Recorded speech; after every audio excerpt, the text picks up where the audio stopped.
Okay, just a couple of announcements. We're starting to get some applications in for our undergraduate student awards. They're dribbling in, which is almost unheard of. So I'm hoping our increase to $1,000 per awardee is going to work well this year. I think we've done about 8 so far. Yeah, so I'll be hitting people up. The abstracts are due in the Circa office tomorrow. So I'll be starting to hit some up.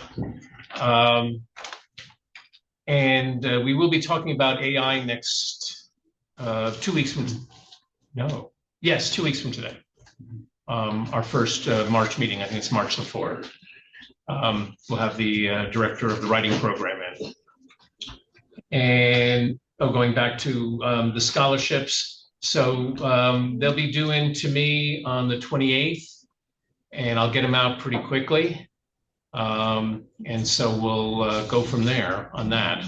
And then the 4th Tuesday in February, we have the Legacy of Excellence Award, and that will be at noon. So a little bit of change in time there. So with that, I think I'll introduce our guest today.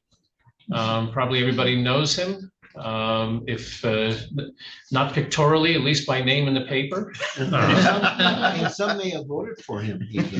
Well, that's right. We won't go that far. They don't have the posters in the post office anymore. Got rid of those. You can't find me there. The advantages of being mayor in a small town, huh? The influence you have. Okay, and everybody can hear us in Zoom land? Yes. Bill, I see. Nancy, good. I know Sally was on for a minute. Maybe she's on and off. Okay, so we're all connected there. And you can see Francis Benjamin's slides. Yes. Zoom. Wonderful. Okay. We're very well coordinated. It's super duper. All right. Please go ahead, Mayor. Thank you. And I'm going to try to take probably about 25, 30 minutes and then leave plenty of time for question and answers, because I know there's you have a lot of questions, I'm sure over the course of the years. So I was asked to talk about business closures, but actually what I'm going to talk about is business transitions, and in that context, and to give you a context of where I'm coming from, I not only my mayor, but when I first got on city council over 20 years ago, what I said is I wanted to focus on economic development, business development, and so that's where this comes out of. I also teach real estate here at WSU, so I'm coming from that perspective and talking about business. In addition to, and so what I've done over the course in that is I've developed a 5-day business entrepreneur boot camp where I worked with businesses that were in the ideation stage, trying to decide, is this a viable business, to those that are ready to launch, to those that were existing businesses but needed to pivot, either because they had an opportunity before them or because their customer base was changing and they needed to pivot in that way. I've also, within WSU, for a number of years, served as a coach for ICOR teams. So ICOR is for those that are have come up with a concept in research that you'd like to commercialize, is that commercialization process. So I've coached a number of teams that have gone through that from the research sides into the commercialization, and then also been very involved in the business plan competitions with the College of Business. Both I've coached a number of teams and then also been judged for a number of different divisions and sections in that context. So that gives you the perspective. And then I've also, within the region, served on most of the boards, if not chaired most of the boards of the Palouse Economic Development Commission, the Palouse Knowledge Corridor, Southeast Washington Economic Development, and then even was on a legislative proviso that was a economic development proviso looking at the concept of economic development. So this is the framework that I'm coming from. And within that, and if you look at the slides, I'm going to spend a lot of time just in this context of, for a business to be viable, they need to have, the lower left is this value proposition. They need to have a value proposition where you're providing either a gain to the customer, you're helping them do something faster, helping them do something less expensive, or you're relieving a pain. You know, I don't want to cook tonight. I can go out to eat. I mean, and that's where our businesses need to live in order to have customers. And then your product needs to be one, is it desirable? In other words, does the customers want it? Is it feasible? And this is from the business canvas. It's on the upper right. As a business, you actually deliver it. You can come up with this great idea, but if you can't deliver it, it's not going to be successful. And then it is a viable, in other words, can you make money doing it, or are you going to lose money as a business? So within that context, that's where I'm going to first of all jump in and let's look at our population and what's our changing population base within Whitman County, within Pullman. I've pulled the numbers that for Pullman, we do populations in April. WSU for the student populations, they do them in May. I mean, in the fall. And you'll notice that even though the student population hit its peak in Pullman in 1819, has since been dropping in the number of students that we have here. For the city of Pullman, we're actually continue on a growth. We had a little bit of a dip during the pandemic that was less, and you can see it's a pretty slight because it's even hard to see it, but it was recovered in less than a year and a half. And continuing on from there. So even though you hear a lot of doom and gloom about the students are all gone, as a community, we actually are growing. And you'll see if you look at 10 years ago versus today, 10 years ago, 2/3 of our population were students in Pullman. Today, less than half our population is students. That's an incredible change in customer, and whether it's customer, how they shop, what they want to eat, in that context. So our businesses are having to transition because of these changes in this way. So this is that population piece. If we look at real estate, and this, because a lot of people will talk about the vacancy rates are what's in the lower right hand. That's because if you think about our major businesses within Pullman, we have our employers are WSU, SEL, and landlords. So landlords is our third largest, and so it's a very significant. Now, if you look at these vacancy rates, the lowest line, that golden one, is Spokane. So that's Spokane County. The next line up is King County, and then the one that looks so erratic, that's Whitman County. That's where we are. Now, what you'll see if you look at the biggest spike there in the center, that's actually COVID. So if you think about in COVID, the students left. And if you drop down to King County, they moved out of King County and they moved to more rural areas. And so that's where you see the vacancy rate actually went down in Spokane, Whitman, Spokane County, because more people moved to the rural during that COVID piece. Now, so you'll see with the vacancy, things go up and down a lot within Pullman. And that's where on the left-hand side, I have this construction piece. And you'll notice our construction, overall residential construction, really varies from 44 in 1 year to over 400 in a year. That's, if we look at for Pullman, we can handle taking in about 200 units a year without significant changes in this vacancy piece. But if we have larger amounts of apartments coming online, that 415 or that 420, that takes a bit. It takes a while for us to absorb and adjust back down. So that's the piece that as it relates to it. Now, for the landlords, they would love to have a vacancy rate that's zero, because, in that context. From a business standpoint, the businesses would actually like to have a vacancy rate that is in the 5 to 6%, because what that means is if I go to hire somebody and they go out to look for a home or look for apartment, there's those that are available. And but if we go back to the 2016, 17, where you see that drop where we were down in the below 3% for vacancy rate, I would hear, if not on a monthly basis, at least every other month, where SEL or WSU had hired somebody, the person came in, they worked for a month, and then they quit and moved back home because they couldn't find the home that they wanted to live in. That availability, so that vacancy rate really plays into the business being able to hire. Now you'll notice, so statewide our vacancy rate's about 5.5.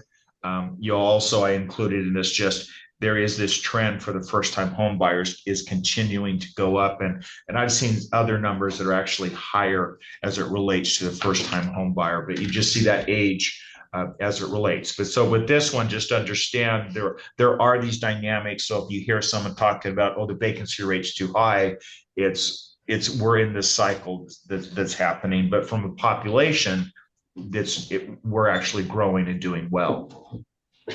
So if we look at what are the changing dynamics of the customers, and if I start on the right-hand side, you'll see that their e-commerce continues to move that direction.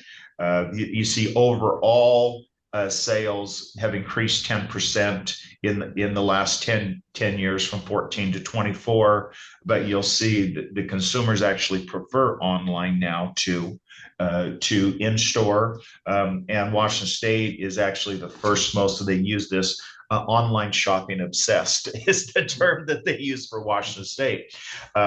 In that context, our businesses have to adjust and include e-commerce in part of their business model if they're going to be successful. If they're not, there's going to be a struggle that way. You have to be able to find their presence online. You have to be able to shop their presence online for those businesses to be successful. If I move to the graph, this just gives you a feel, because everybody says we want a movie theater back.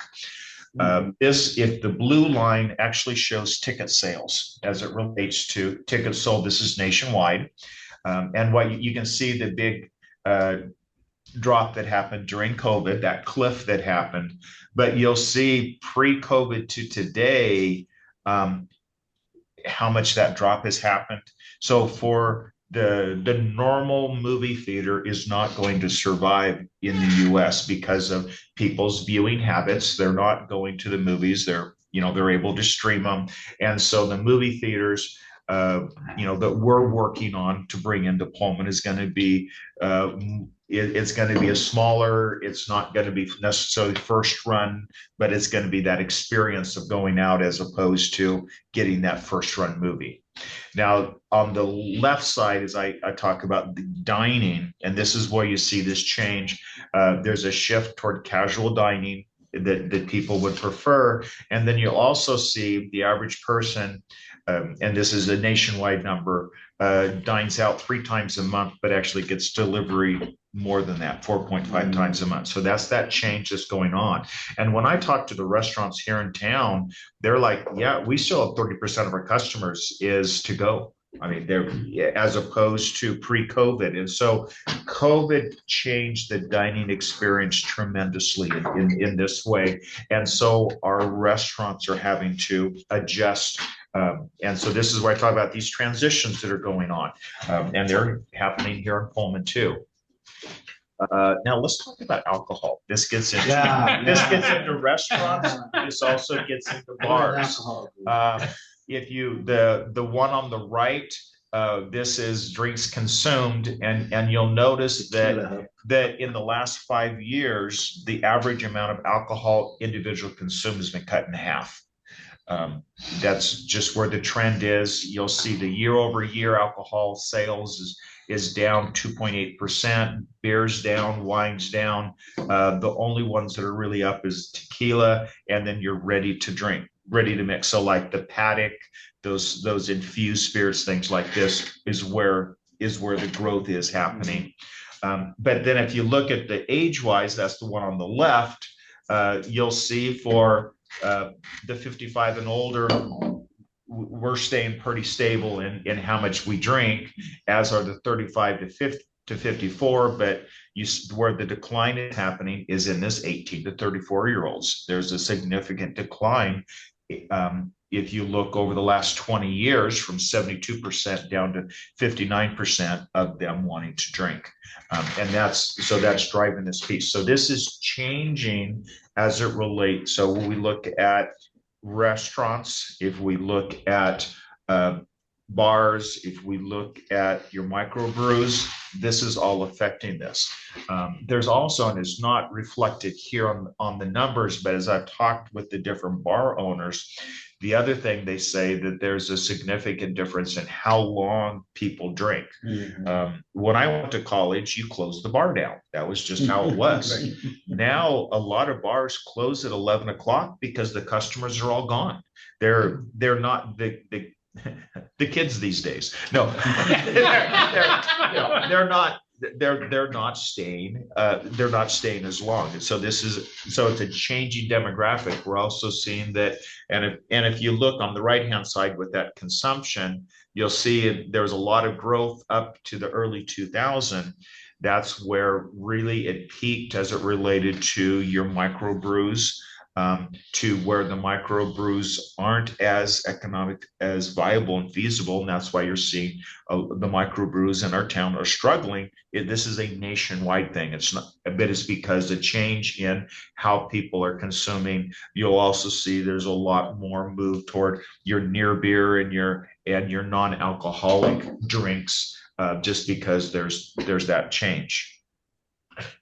Now, if we look at business survival in this, and the one on the left lower, this is basically each year that a business is in business, what's the likelihood of it staying open? And you'll see over 10 years what you have your survival. And I gave you on the lower right, for all businesses retailed in a combination of food service and arts entertainment, you'll see over 10 years, you only have a little over a third of the businesses actually survive 10 years. And this is a nationwide thing. And so there is going to be this natural churn that happens. And so it's not as a matter of the business closures, but we having businesses openings happening at the same time. And then up at the top, there's this, if we look at retail space, and the size of retail space has changed, where we're continuing to see a shrinkage in how much retail space people want. So if you think of the restaurants, if half their business is to go, they don't need as many tables for people to sit as they used to. So the restaurants can downsize in how large they are for the number of customers, things like this. And nationwide, 80% of the new leases are under 5,000 square feet. Whereas if we look at Pullman, our average square footage, if we look at those downtown businesses, is almost 10,000. And so a lot of conversation we've had is with the building owners is, hey, is there a way we can divide this and split it so you can have two businesses, because the full space isn't viable for new businesses that are coming online. But if we can combine businesses in a way, then it's more viable. So that's where you're starting to see some of these things happening in Pullman, of the space changing that way. So then let's look at what does it take to keep the lights open at business? And these are the reasons, general reasons why businesses fail. And a number of these, I would say, I could track very easily from the conversations I had with businesses. Some of them because of, the customers just aren't coming. Some of them, they ran out of cash. If you think about, if you go to a bar, when do you think what month is the slowest month at a bar? January, dry January. So because that dry January combined with right after the holidays. Coming after the holidays. Yes. And so, they're not going to make it in January, but they need the cash to be able to extend to make it across. And so those that don't have the ability to have cash to run at a loss for a couple months to get to the months where they make up, you have that. That third one didn't have the right team. The other piece that I hear a lot is getting the right having a team. A lot of the reasons why you see different restaurants are closed on Monday or on Tuesday or on Wednesday, it's because they don't have staff to staff 7 days a week, and they can't get staff to staff 7 days a week. And so there's really a challenge they have of hiring and finding people to actually to work here. Now let's jump to Pullman, and this is my last slide, and then it'll be an opportunity for a lot of your questions. If we start on the left, in 2025, we had 19 new businesses that opened. We had 15 that closed. So we actually have more businesses opening than closing in Pullman last year, even though everybody's impression is the other way. Now, if they might be a larger space and a smaller footprint opening, and that's where I talked about those demographics. The other piece in the middle of those three on the right is this micro business. We had Market on Main that opened. How many have gone down and been there? Shop Market on Main. When they opened, and by the end of 2025, they had 89 micro businesses that actually applied to be in Market on Main. By today, we have over 100 micro businesses that want to be in that space. So there is a incredible in demand of these micro businesses. In fact, Market on Main has a proposal before the city right now where they want to close a number of downtown streets every Saturday to actually handle this 89 to 100 micro businesses downtown for shopping. So and so expect when the weather gets nice, you're going to see some changes this year because there's an incredible interest in that way. Now, if we move over to the left, the dark green one, you'll see last year we had 411 new business licenses. These are new business licenses. Now, this is all type. So this could be the researcher that's thinking about commercialization. So it's not necessarily a brick and mortar, but to understand. And then the year before we had almost 400. So there is a entrepreneurial spirit that is happening in Pullman that is now we're starting to see that work. And then as a part of the business, we've worked with this is in the last year, for our team, who we've worked with in this way, just, 180 businesses that came and asked for guidance, 201 that we supported. This scale is one where it's a more in depth where we work with them on what is their business plan.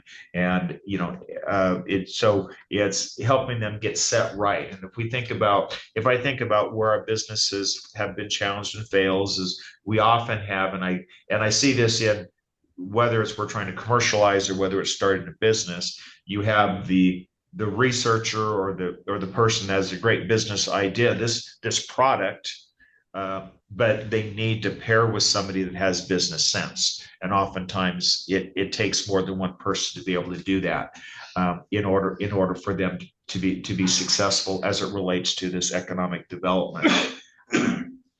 Now, if I was to think about different businesses and that we've had closures of, the majority of them is a customer piece. They don't have the customer, but we have some like O'Ramen where he wanted to go back to school, and so he didn't have time to both do school and business in that way.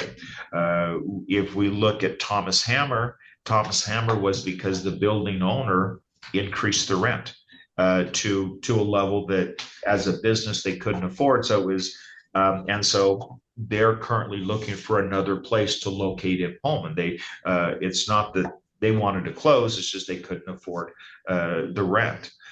If we look at Arby's corporate came in and said, as a part of your franchise fee, you need to do and a certain amount of upgrade to the building, and the building and the owner of the business said, I don't want to invest that amount of money. And it was, I think, almost $1 million that the corporate was asking for franchise. And so that's why they closed. So it's not necessary just that there weren't customers, but there's these other pieces as it relates to building owners. There's if you look through Main Street, there's a reason why you see some blocks of the street that are totally filled with businesses and other blocks that are vacant. Oftentimes it's that building owner that has expectations that don't meet what the entrepreneur is able to handle. But we do have a number of new businesses that opened, and I don't. We had 2 that opened last week. We have another one just announced this week that's opened. So there's a lot of excitement around that way. Yeah. Now, I wanted to leave plenty of time for Q&A, so please. It seems to me that the gorilla in the room, in part, is that we're a border community. And, so for example, I'll just give you a couple of examples of this. Schweitzer recently announced that they were building some new buildings, and both of them were in Idaho. Yeah. And I happen to know the chief architect at Schweitzer, and he said basically it's 25% cheaper to build the same building in Idaho than it is in Washington. This is just one example of that. Another example is that, for example, there is a gas station on South Grand that's for sale. It's available. And that's partly, I think, because whenever I go to Moscow and I go to the gas stations there, what I mainly see is Washington plates. Yeah, This sort of thing. These are examples of what I'm talking about. Could you comment on that? Because it seems to me that one of the things that has happened in other states where you have this border problem is that some of the border communities have gotten together and would go into the state and say, look, can we have some relief from certain things? I don't know if that's even possible here, but it certainly seems to be affecting our business climate. If we look at the cost of living here versus the cost of doing business here. Mm-hmm. So if we look at living here, the cost of living in Washington versus Idaho is pretty comparable Mm-hmm. to each other. So in that context, now, if we look at the cost of doing business, there's definitely more business costs in Washington than in Idaho.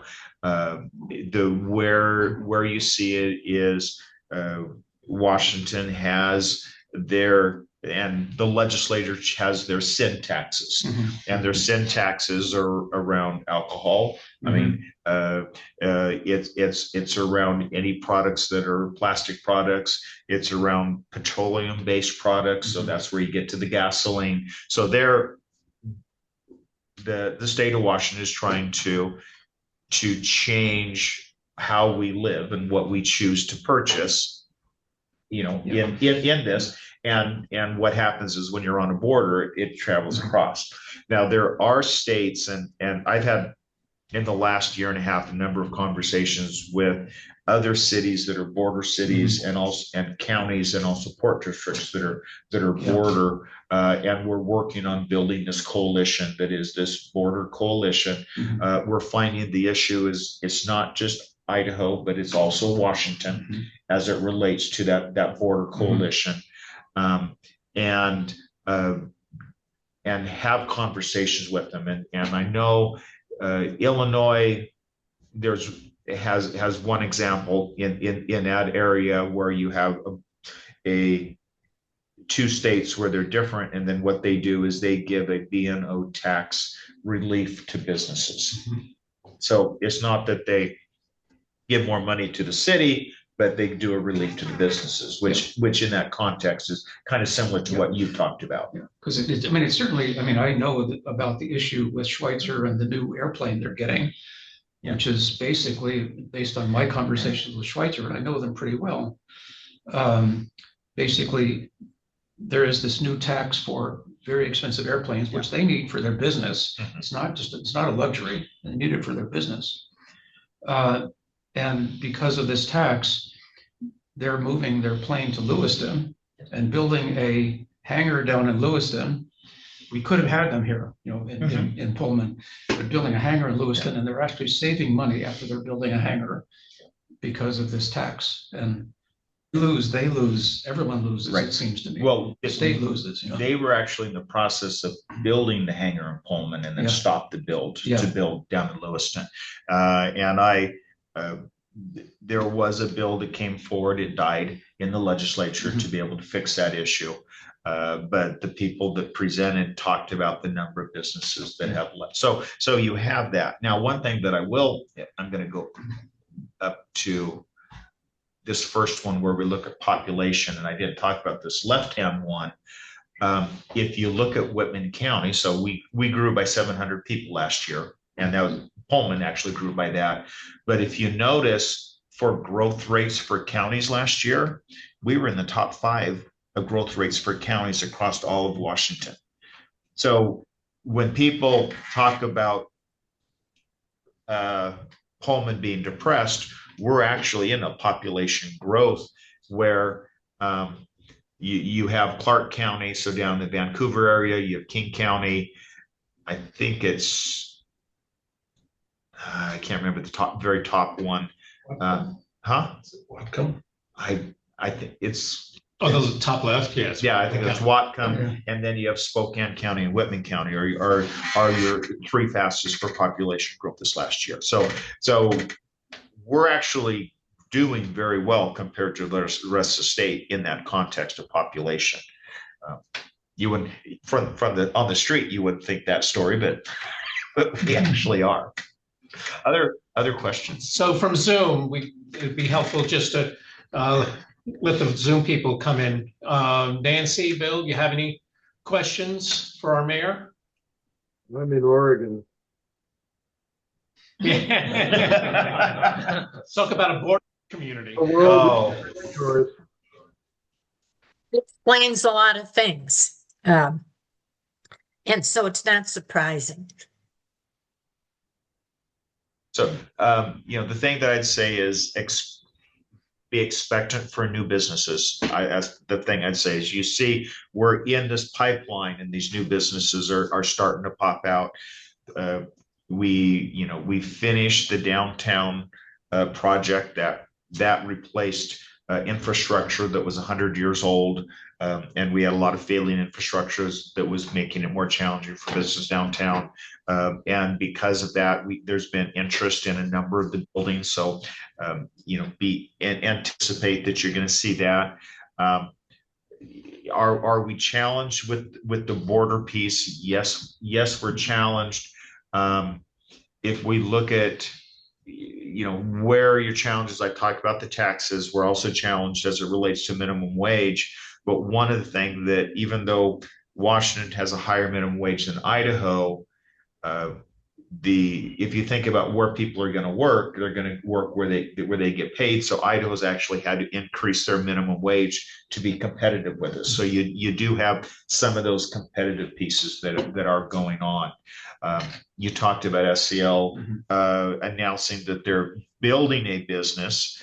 They're building another building, and they've announced that they're going to hire another 1,000 people as a part $40 million investment. As a part of that. One thing to understand is that for Pullman, over half the people that work in Pullman don't live in Pullman. So Pullman is this commuter town where people come for business. And in that same context, if you have 1,000 new business jobs across the border, a number of those people are going to be employed that live in Pullman. So that population growth is going to continue in that way, just because of that example for SCL. And I believe we're also going to spur on more business growth. Now, the competitiveness is going to be a challenge, but I think what you see here is great opportunity that's happening. And for us is how do we help businesses make sure that they understand who their customer are, they're properly targeting the customer, and in order to be viable and in order to survive. Because I want to get them past that 10-year where we lose 2/3 of them to where we actually keep more than that. Sorry. Good. I like questions. Go ahead, Ray. Oh, okay. In light of these closures that, we're seeing, I'm concerned about the space that is vacated by these businesses. Now, I understand that CVS is moving into the Rite Aid, the pharmacy here. But what about larger spaces like the lumberyard, The lumber. Pullman, Building Supply? Big the shops. cinema? The old shop, oh, yeah. So here, let me talk about Poland Building Supply. Poland Building Supply, we've had 3 businesses take a run to purchase Poland Building Supply. The first 2, when they got there and went to make the purchase, they were told, I'm sorry, that business can't be here. If you think about, and this is some of the dynamics that go on that is out of the city's control. It wasn't a city thing, but if you purchase a home and that home has covenants, that covenants restricts what you can do with your home. You're all familiar with that. Well, that land actually had covenants. The original owner of that land was Walmart. Walmart bought a large swath, and then they sold that to Poland Building Supply. But in the sale, Walmart has first right of refusal of what business can operate there. And we had a number that wanted to be there, but they would have been in competition to Walmart, and so they couldn't be. So the business that is actually purchased that is opening it is a storage unit. So it's which it'll be a business. I would have preferred for the others that had gone for there, but so I'm giving you, that's just giving you an example of when we talk Walmart, as Ed is, it's frustrating in that way. For Shopco, the owner of the Shopco building, they filled parts of it and continue. I was in meetings with them last fall, was the last time that I met with them, where they were trying to actually turn the part that still is open into it'd be a dance studio / pickleball, was indoor pickleball type thing, because they're looking at kind of the interest in pickleball. But so they're continuing to look that way. If we look at downtown with the McLaughlin building, which is where the old theater is on Main Street, that's one where the owner was actually in town this last fall, meeting with President Cantwell and some others on what were business ideas of things they could do with that space. So there's a number of conversations that are happening right now. It's just finding the right connections and match that way. Well, we've lived here for 30 years and I've given up hope for Mimosa. Mimosa. Yeah. Yes. What's happening? No, okay. Oh well, I'll jump to Mimosa. Mimosa, you notice they painted it and made it look nice. Nicer. Made it nicer. Made it nicer. Stick on a pig. So related to that, there's I would say two things. One is that property's been up for sale for 20 plus years. Yeah. But what they're trying to do is, if the Mimosa building, the parking lot, the subway building, that's all owned by the same owner, and they want to sell it as a whole. They don't want to sell just Mimosa. They want to sell that whole thing. And I know a number of entities that have actually been in discussion, been in negotiation around that sale. And what it's come down to is, this is what the market rate is, and this is what they want for it. And they're not willing to come down to market rate. Aren't they faced with a little oil problem as well? They're There could be some because that was a carriage I house. talked to her, she said, we gotta do something, and that is clean up that old Yeah. service station that was right across the street. That Had a stuff's leaky been tank? going downhill, still goes downhill, guys. It does. And when we did the downtown project, we did a lot of remediation out in the Yeah, street. and we even ran into more than we expected, a bit. We did what related to it. The other piece is next Tuesday, as a part of city council, we'll be looking at a vacant building ordinance and whether or not we can move forward. We have an example that Medical Lake has done that has actually been successful. They're the only city that we've found in the state of Washington that has actually successfully had a vacant building ordinance. And so we're modeling some things off of them. It's going to be before council next Tuesday for their review. We've had a couple meetings on it already by council, and then it's hopefully in the final tweaks, and then would next month actually get passed out and start to be What would it enforced. say? How would that work? Yeah. Yeah, what changes would it make if it was passed? So what it does, there's a few different things related to it, but what it does is there is a fee associated with a business being vacant, and then that fee increases on a yearly basis. So it's an incentive. It's an incentive to get them to sell it. But so that is actively, and I anticipate in the next month, that's something that the council will be voting on. Okay, I have 7 questions. Nick, we have enough time individually. So I want to say thank you for coming, and I want to say that your 20 years on council and lobbying for AWC and Olympia all those years really is paying off for us. So I want to throw heavy questions at you. These are light questions, bigger questions. We're no longer Pac-12 original, we're Pac-12 new. What implications does that have for city revenue, city prospects, that we're in this transition, another transition in what kind of sports we're going to have, what kind of teams we're going to have, and how we're going to handle that? It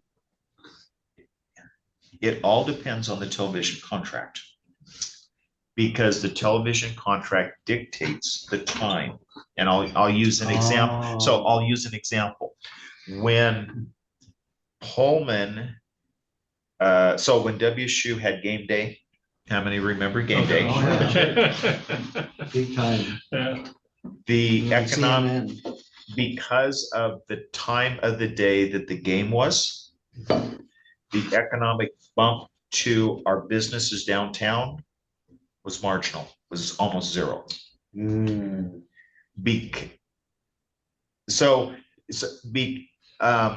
If where the sweet spot is we need a game that is a 1 or 2 o'clock game, because then people show up, they have, they'll do a breakfast or a lunch, but then they'll stay for dinner afterward.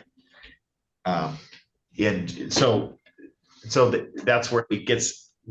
So the television plays a lot into the impact to our businesses downtown, our restaurants around town.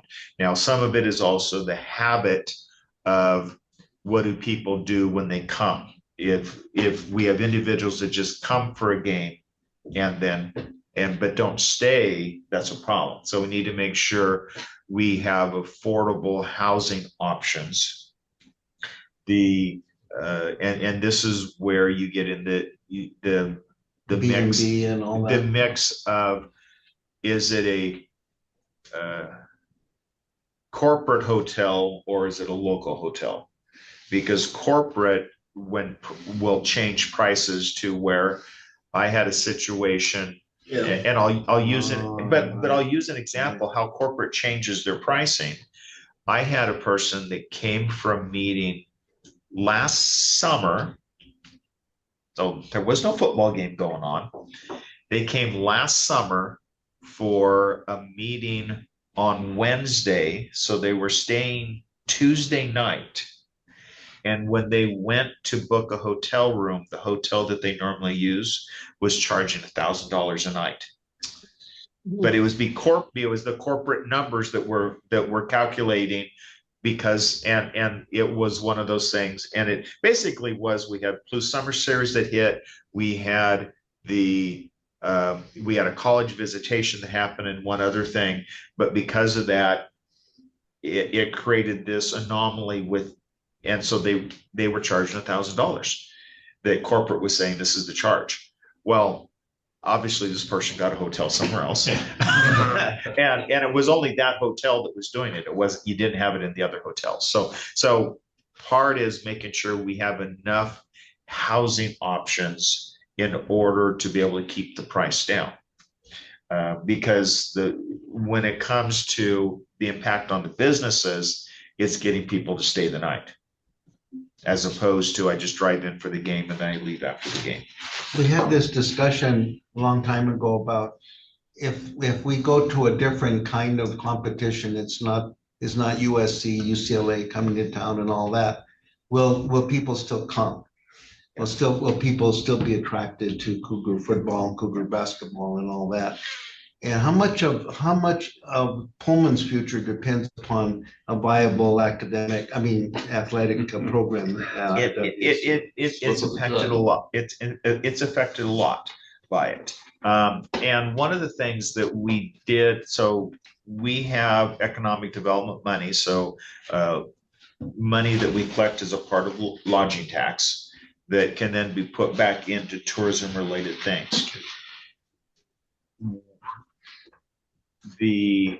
What I'm having the lodging tax committee look at right now is because the money comes in and then they're able to fund different events throughout the year in order to encourage people to come to town. When we first set up our policies around it, everybody was coming to the games, the hotels were all full, all this. And so we actually put an exclusionary window to where none of that lodging tax money is used during the game times. Instead, it's used outside of game times. But I feel we're in a scenario right now where we need to be able to help increase the game experience. And so we need to actually use some of that lodging tax money to create additional events during the game weekend to draw people in. So that's one thing that, and that will be in March. I'll be bringing that before the council and having that conversation to say, we need to be a partner with WSU in order to create this game weekend experience that brings people to the games.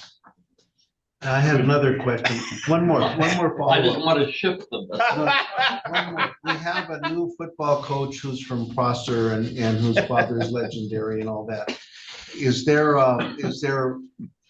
any connection between cities in Washington and becoming Cougar centric in their affiliation and enthusiasm?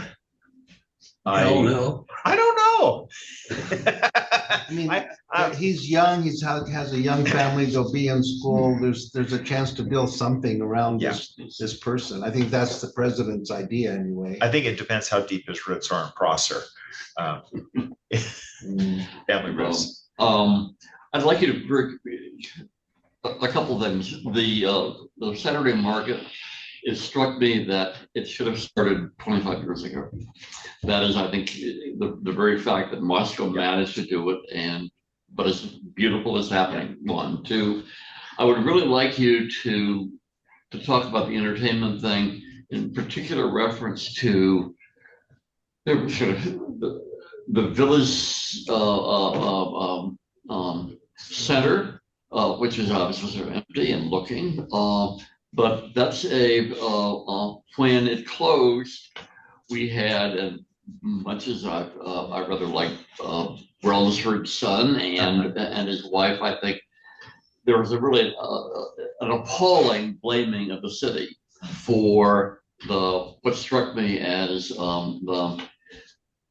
And could you just brief history on the Village Cinema in Okay. reference to its release from taxes for years, to encourage it? I have no idea, but I think 30 years. But the other thing is to compare all of that to the Kenworthy, just in terms of it's all still invested in all sorts of movie things, Yeah. but it's become a performance center that I think is doing okay. My question is, Yeah. I'll stop at that. So I think that there's an opportunity similar to the Kenworthy here, more than there is an opportunity for the Village Cinema. So, and that's where I talked about change of habits, movie going. I know someone who's making another run at the McLaughlin space where the movie theater that Would be lovely. that there's another group that's doing it, making another run, and we'll see if this one works or not. The way Washington state law is set up, we as a city, as a state, we can't provide benefit to a single individual or a single company. So that's the reason why if Walt Disney wanted to come here and build a new Magic Kingdom, we couldn't give them any tax breaks. We couldn't give them any incentives in that context.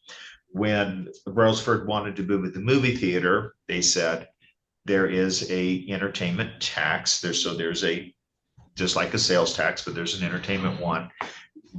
As a city, can you relieve us of that?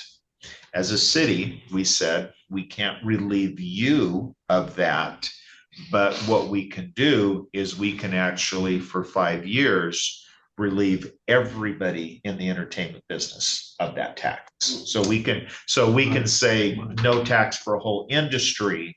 We can't say no tax for an individual business. And so that's what we did. So we just 5 years. And my understanding was it was 5 years. I'd have to go back and look at the numbers in that way, but that was what the ask was when it came initially before council. A future council might have changed something, and I might not have caught that because it wasn't on council the whole time. So, but so that was how the city said, yes, we can help you get started, but it actually took then a tax off every entertainment venue in that process. So following up on that, my sort of pet peeve is we don't have a hardware store or lumberyard, I'm not talking we about. used to have.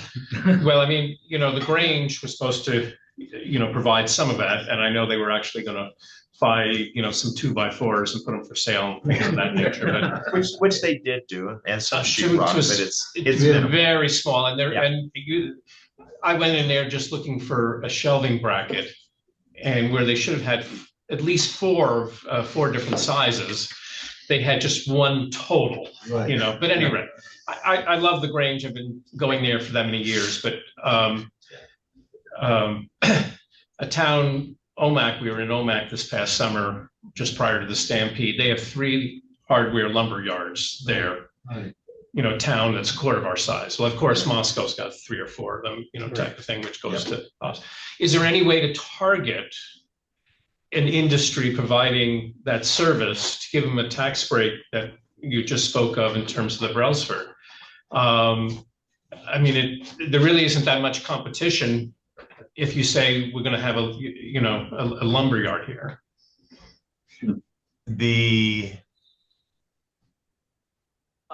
I don't know of any specific tax that is related to hardware. I got you. So like we had a separate tax. I got you. We took that line item. Yeah. What you're talking is, say, sales tax. Right. Or, well, if we did that, we'd have to I pay think sales release tax that for everybody. Okay.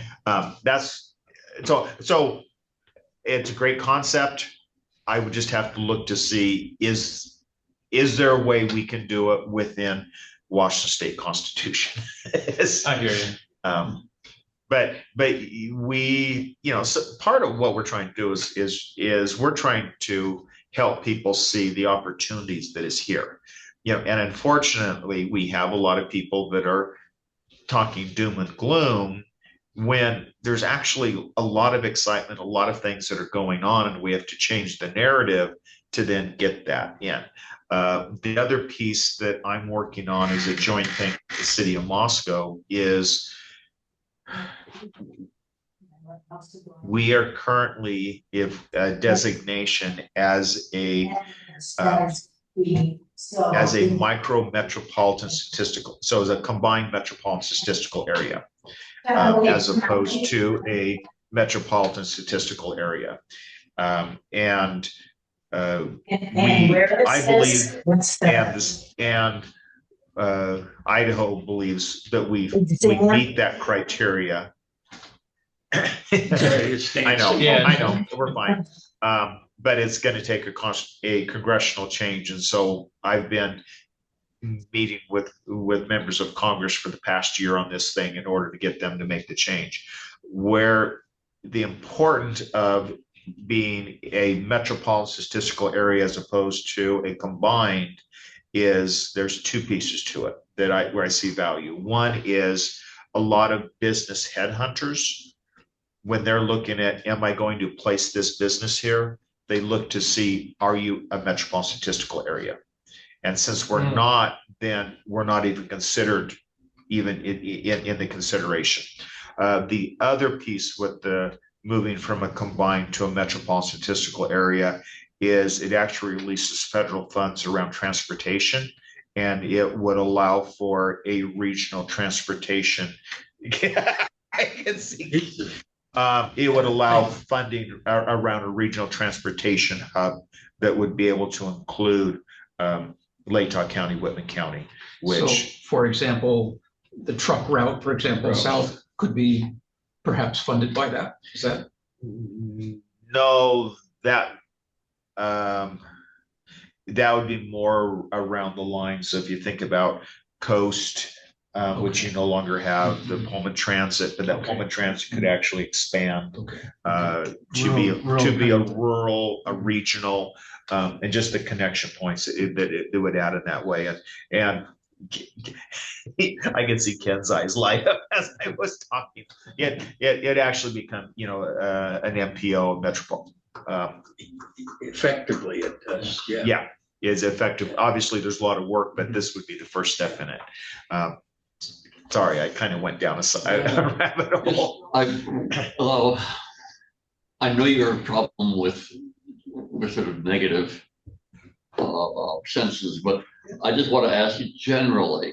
It does seem to me that the border issue is not sort of a simple. It's just a matter of sort of finance. I think it's a matter of being up against the state and even up against a little university that has got a university that decides we don't give a damn about local businesses. We're going to just sell a chunk of our stuff to Home Depot.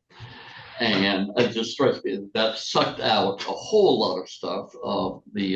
More generally, I think Idaho is, in fact, it looks good because it's exploitive of its population.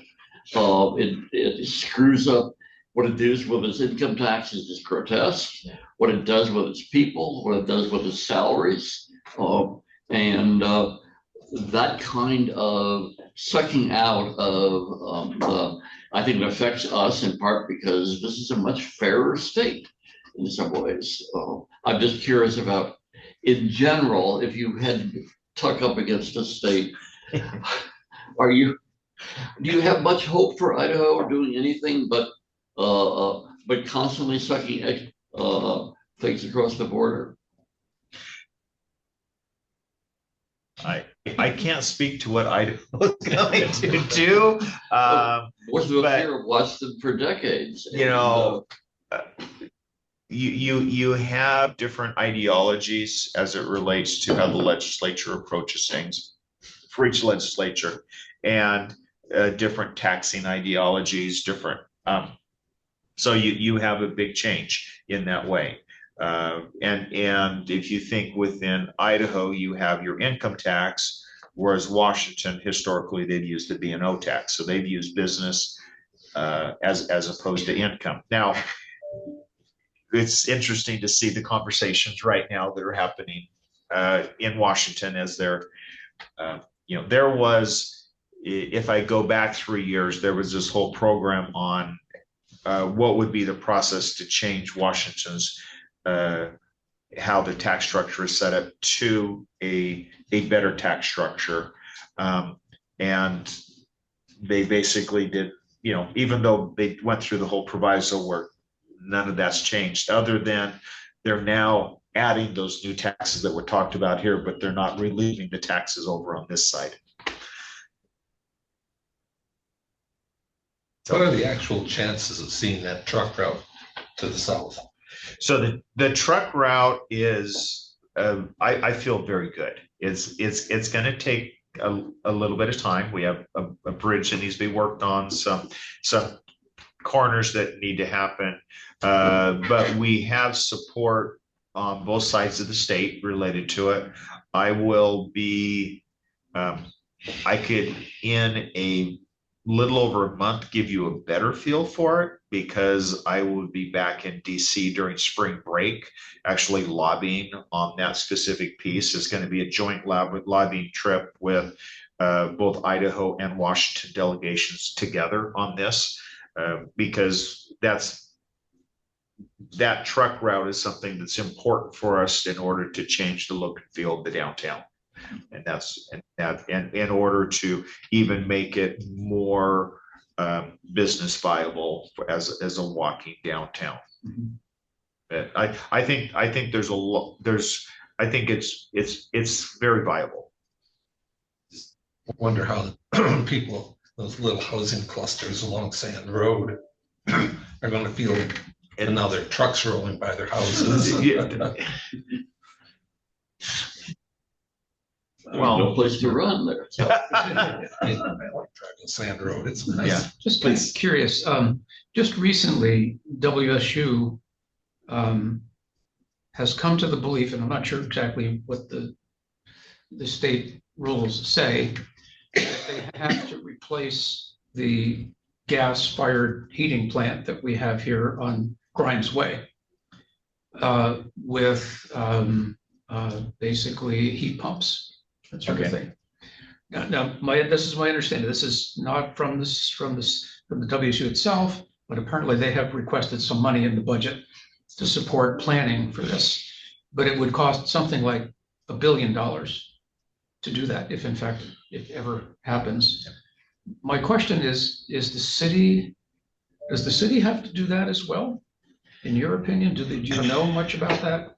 Is this something that it seems like a huge cost, and if in fact it has to be, apparently WSU believes they need to do this. I don't know if the city does as well. So this has to do with the gas power. Mm-hmm. Is what it has, right, exactly. is where that piece comes into play, and that's something that Washington State has a building code council. Mm-hmm. is the group, and that building code council sets what are the rules, regulations around building. Mm-hmm. And as I talked about before, the sin tax, Washington wants to get away from anything petroleum based, of which natural gas is petroleum based. And so they've actually, within the building code council, made it illegal to build new homes, build new businesses with it. But that would also play into, if I need to retrofit or change, then that would not be allowed. So I haven't looked specifically at WSU's why they're evaluating it, but it's probably along that line. That's my understanding as well. Yeah, that would be if that was the case, that would be a huge. Just my opinion here. My opinion, it would be a huge issue, and in fact, what people don't seem to understand is that electricity is not a source of energy. It's one way of transporting it from A to B. And there's ultimate source of that, and the ultimate source of that these days would be gas-fired plants that the utilities use. So it would be replacing gas with gas, essentially. And in fact, it may be that the efficiency would be actually smaller You can comment on that. Would be smaller, for bringing the energy down to do it that way. I'm just kind of curious if that was something that the city was seeing as well. We're seeing it with new construction, where, Yes. you know, where it's really hitting is new restaurants. Yes. Because restaurants, gas is the best way to cook, and Yeah. I hear it a lot from the restaurant owners. Mhm. Yeah, and I think it also has to do with the Schweitzer decision to build in Idaho as well. If they're building a new facility, that's part of the increased cost. Yeah, and you're talking about the electrical distribution. Our current grid infrastructure can't handle everything being electrified. I agree with that. And so one of the conversations I've had is, okay, as a city, do we need to start looking at some type of energy generation for Pullman? Because there's going to be, you know, I really believe in the next 5 to 10 years, we're going to be getting the brownouts that California has, because there's not enough time to build more transmission lines in that period of time. So, sorry, we're getting away from the downtown piece, but that's, I hear your concern. It's our life. Yeah. No, but I'm happy to, I mean, Let me just love to very quickly, discuss. look at the 411 new licenses. Yeah. Isn't that wonderful? Over to the right-hand side, we've lost 89 micro business. No, those are new. No, those are new. Those are new. 89 of the 411 of the businesses that closed. Why aren't we feeling better? So Help us there. 411 411 to 15. So that's that piece that we like the businesses we have. If you remember from an earlier slide, I talked about the size of square footage is smaller. Okay. And so the businesses that are closing tend to be larger storefronts. And visually. It's the larger, whereas where the ones that are opening are smaller, because they have the e-commerce focus. They have the ability for, if it's a restaurant, doing takeout, so it's a smaller restaurant as opposed to the large. So visually, it looks worse than it actually is. That's the coffee shop that I'm talking all the time. Yeah. People don't. Yeah. They just love to piss anymore. I'll be honest, when I get really upset, I like what we've got here, guys. We forget what we've got here in Pullman. If you did your job right when you were on city council. Oh, no. All those businesses that are alive now, it wasn't me, unfortunately. I mean, but that's, you know, and that's why I showed you the earlier slides about the changing customer demographic, the changing That's a good demographic, because that helps understand the shift that we're in right now.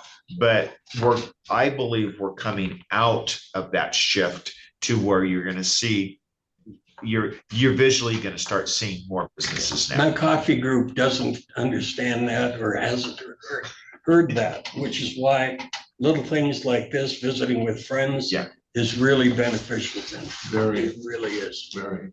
Yeah. Francis, how are our schools doing enrollment wise? The number of students that are available is declining. So even with the rising population, but we're not having as many kids and the families with kids. Correct. So if we look at the number of kids that are in the school system, now, and I'm having Pullman numbers from Bob Maxwell and what he presented on, but we're definitely the size of the senior classes are shrinking that way. So we have this increase that's going on, but you see the students going down. So I haven't been able to tease out the change in demographics of that population, because and what does that look like? I think there's fewer youth that are involved, less people are having kids is playing into it. Now, it's interesting when I talk with Bob, they're actually thinks part of their loss is the number of students that are being homeschooled. And so he's looking at how do you capture the homeschoolers and get them back into the school district? And what was the reason why they chose to go out, and then how do we get them back? Well, you're talking about such things.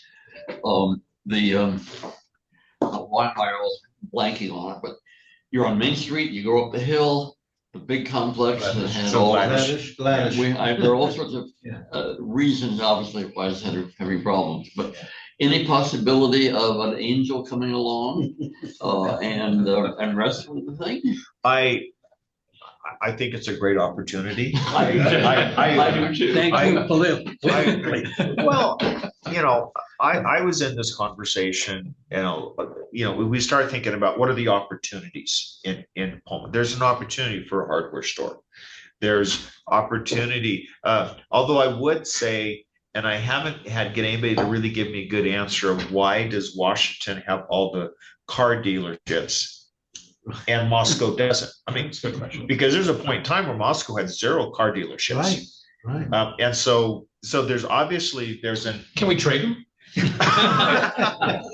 could trade our marijuana shops. Well, yeah. And so there's sectors where we actually are very well Is it outpacing. history? I mean, that division So historically, but they moved out of Moscow into Whitman County. So they moved to Washington. So there's some of these things that's like, okay, help me understand this one. And that one I haven't been able to, that one I'm still trying to tease out because I'm trying to understand all these different micro pieces. But back on the conversation that I was in, if we look at our event space, we've actually outgrown our event space, and we need an event space, one that can handle the groups that want 100 to 300 people, but then we also need that event space that can handle 500 to 600 people. We don't have that, and that's something that isn't in Moscow or Pullman type in that way, and so there's an opportunity there. Can we figure out something that is an event space, but then also can double as, and what's that other thing that it would double? Is it a youth activity where it could be basketball courts and things like this, but then also to event space? I think we're going to have to find something like that where we could actually meet some of the youth sports needs, plus then also the event space, or is it a big market that goes on, but then can turn into event space, for events? Or I that's the piece that I start thinking about. What are the opportunities where the needs are? When someone talks about, why don't we have a hardware store? I think there's a great opportunity. I know a couple different hardware stores that have looked at Pullman. No one's settled yet, and I think they just have to find the right space for it. Yeah, there was an event in Spokane for many years, and I can't remember what it was called, but basically all the restaurants would come and serve, and then all the winemakers would bring their wines, and you go around. I can't remember the name of that thing. So Pig Out in the Park? No, it's not Pig Out in the Park. Okay. This was in the Red Path Hotel. Oh. And you could buy cases of wine if you like the wine and all that. World of Wine, it's not World of Wine, I can't remember, but we used to go and volunteer in that. Seems that we could do something like that in Pullman, but you probably don't have a space like that would accommodate all that. Well, on campus, there's lots of space. Campus? Something On campus here. I mean, you could, I don't think we can serve wine though without. you could get a banquet permit. I mean, it wouldn't be hard. There was something like that hospice had last year, but the golf course. And it was wonderful, yeah. And that was very And there's nice. another space, sure. Yeah. But that space can only handle a certain number of people, so we need a larger Pavilion. A pavilion doesn't have certain things that other places have to have. Yeah. I know there is conversation around as it relates to Beasley and more performances in Beasley? And how do we bring back, The performing arts. That The performing arts. Yeah. I can remember going to Beasley and seeing Willie Nelson. Really? Or Bob Dylan. No, well. Bob Dylan, Dylan, yeah. Yeah. Bob Dylan. Elton John. The, Yeah. Elton John. No. I think Have a theater department. Taylor Swift was there too. Yeah, The, Bill Cosby. Yeah, Bill Cosby earlier. before. That was Before Bill. he was charged That was- and convicted, yeah. Yeah. For where We should you let are. the mayor people, go, probably. Oh. We do a wine festival here in Mixonville, but we have the Spruce Goose as a place to go. And it's a 3-day event, and it is fantastic. It brings in people from all across the state, even in He's an Coleman. I would echo Ken Cassavant's observation. You people have it really well, and you don't know it. I have been away for 10 years, and I would come back in a heartbeat. Here. Bravo, Bill, bravo. So- Any last questions or comments? So I think we love should your, thank the I love mayor. your ideas. Continue to bring them forward. The last thing that I will say is every 2 years, we do goal setting as a part of city council. And so during the month of February, we're asking for community members to, Down at the library, yes. and we'll be at the library tonight in person, but you can also go online and provide your comments. So if there's anything that, there's a lot of wisdom in this room, so share your wisdom, with what are the things that we can do in order to make Pullman better. Thank you very much. Really appreciate you taking your time to come. Granted, Personal question. Yes. I will tell you that the Undergraduate degree businesses was here in chemical engineering. McMinnville Is are that really right? No. So it's electrical. only in serving the Okay. This is right. general public. He missed both. Yeah, my first one's electrical engineering, yeah.